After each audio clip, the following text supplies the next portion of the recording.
Hey everyone, Vexture from Barefoot Bushcraft again here today. Look what I got for Christmas. Scored myself a scroll saw.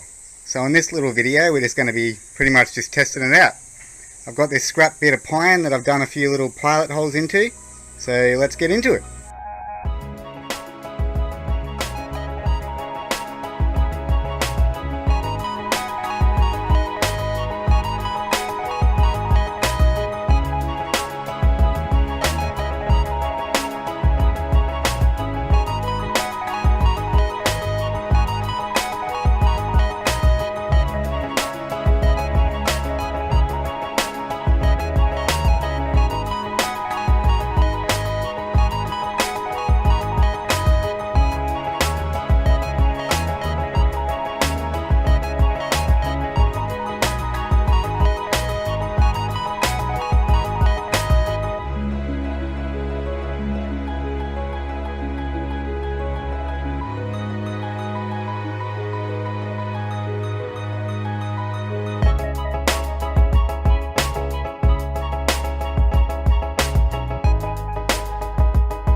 Alrighty then, 2 coats of shellac later, and here's my little bird caricature all done up. I think it turned out pretty cool.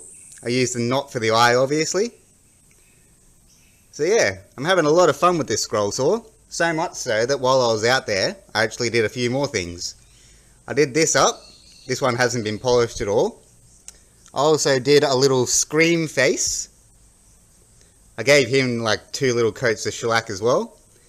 And last but not least, everybody's favourite, a batarang. I've actually used, this is the same pine that the rest of it's made of, but I've used the same black stain that I used on the Martok staff. And I've given this one 2 coats of shellac too. I wasn't going to bother polishing any of these because they're just experiments, but what the hell, eh? I did it anyway. So yeah, lots of fun to be had with that scroll saw. I'll definitely be using that in the future. So thanks for watching everybody, and I'll catch you on the next one.